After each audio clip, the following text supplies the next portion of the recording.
लोकसभा चुनाव के लिए प्रथम चरण में बस्तर सीट पर मतदान होने के बाद अब भाजपा के केंद्रीय नेताओं की ताबड़तोड़ चुनावी सभाएं हो रही हैं।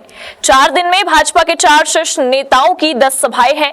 नेताओं की चुनावी सभाएं रविवार 21 अप्रैल से 24 अप्रैल तक रहेंगी, जिसमें पीएम मोदी का दौरा भी शामिल है। 22 अप्रैल को भाजपा के राष्ट्रीय अध्यक्ष जेपी नड्डा और केंद्रीय गृह मंत्री अमित शाह ने ताबड़तोड़ चुनावी रैलियां की है। इसके साथ ही लगातार भाजपा के शीर्ष नेताओं और स्टार प्रचारकों की सभाएं प्रदेश में जारी है। देखिए इंडिया टाउन न्यूज की ये खास रिपोर्ट।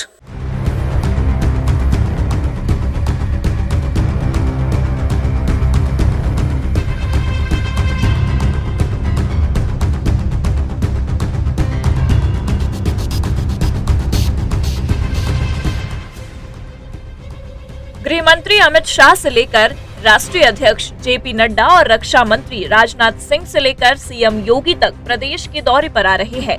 इसी बीच भारतीय जनता पार्टी के राष्ट्रीय अध्यक्ष जगत प्रसाद नड्डा लोरमी के दौरे पर आए और हाई स्कूल मैदान में भाजपा प्रत्याशी तोखन साहू के चुनाव प्रचार में शामिल हुए। राष्ट्रीय अध्यक्ष जगत प्रसाद नड्डा ने विशाल जनसभा को संबोधित करते हुए कांग्रेस पार्टी पर जमकर निशाना साधा और कार्यकर्ता समेत पदाधिकारियों में जोश भरा। इस दौरान उन्होंने कहा कि ये जो भीड़ दिखाई दे रही है, इससे अंदाजा लगाया जा सकता है कि इस बार भी बिलासपुर लोकसभा सीट से प्रत्याशी तोखन साहू सांसद के रूप में चुनकर आएंगे और नरेंद्र मोदी जी को एक बार फिर पीएम बनाएंगे।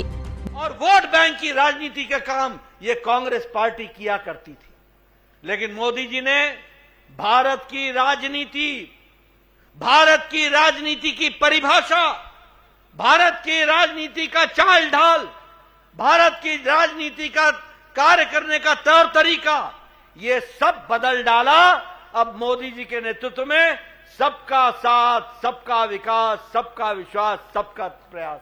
अब मोदी जी को तीसरी बार प्रधानमंत्री आप बनाएंगे और भारत 2 साल के अंदर तीसरी सबसे बड़ी अर्थव्यवस्था बन जाएगा। भाजपा के राष्ट्रीय अध्यक्ष जेपी नड्डा के जनसभा के संबोधित करने के बाद प्रत्याशी तोखन साहू ने केंद्र में भाजपा की सरकार बनने का दावा किया है। इस दौरान उन्होंने बिलासपुर से कांग्रेस प्रत्याशी देवेंद्र यादव पर भूपेश बघेल के लिए कलेक्शन करने का आरोप लगाया है। आरोप लगाते हुए 7 तारीख के बाद उन्हें बिलासपुर लोकसभा में दिखाई नहीं देने की बात भी कही है। केंद्रीय गृह मंत्री अमित शाह छत्तीसगढ़ के कांकेर पहुंचे, जहां उन्होंने कहा कि मैं प्रभु श्री राम के ननिहाल आया हूं। हमने 17 जनवरी को अद्भुत दृश्य देखा। 500 सालों से टेंट में बैठे रामलला ने अपना जन्मदिन भव्य मंदिर में मनाया। उनका सूर्य तिलक हुआ। इस मंदिर के लिए कई लोग शहीद हो गए, लेकिन कांग्रेस पार्टी सालों तक रामलला के जन्म स्थल के मामले को लटकाती रही। लेकिन प्रधानमंत्री नरेंद्र मोदी के कार्यकाल में भव्य मंदिर भी बन गया और रामलला मंदिर में विराजमान भी हो गए। कांग्रेस ने छत्तीसगढ़ के लिए क्या किया? भूपेश बघेल सरकार ने नक्सलियों पर कोई कार्रवाई नहीं की। विष्णुदेव साय ने सीएम बनते ही नक्सलियों को खत्म करना शुरू कर दिया। छत्तीसगढ़ का बच्चा बच्चा कश्मीर के लिए जान देने के लिए तैयार है। 2 साल और दे दीजिए, नक्सलवाद को जड़ से खत्म कर देंगे। भाई और बहनों, मैं इतना कहना चाहता हूं कि हमने नक्सलवाद को समाप्त करने के साथ साथ समाप्ति के कगार पर है।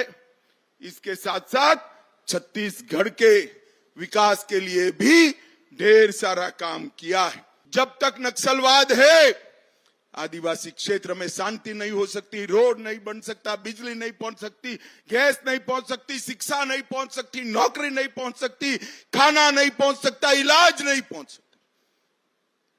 आप सभी लोग भी उनको समझाइए, सरेंडर कर जाए।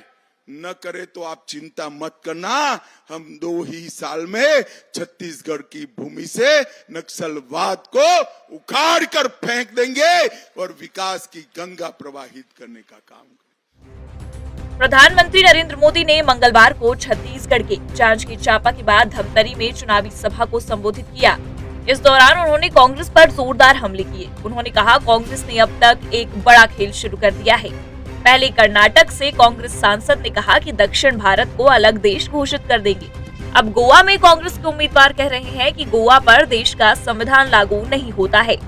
गोवा पर देश का संविधान थोपा गया है। ये बाबा साहेब अम्बेडकर और भारत का अपमान है।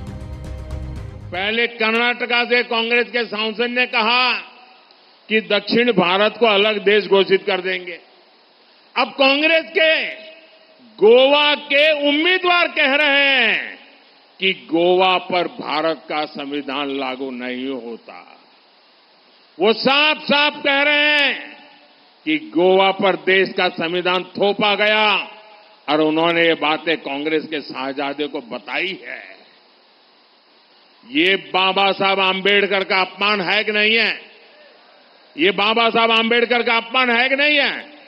ये भारत के संविधान का अपमान है कि नहीं है? ये भारत के संविधान के साथ छेड़छाड़ है कि नहीं है? कांग्रेस का उम्मीदवार कह रहा है कि गोवा में संविधान नहीं चलेगा।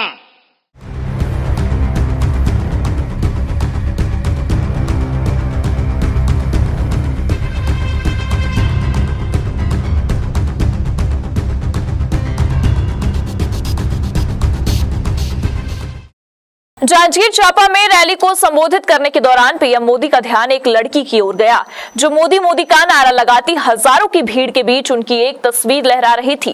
पीएम मोदी उस लड़की की ओर मुखातिब हुए और पूछा कि बेटा क्या चाहती हो।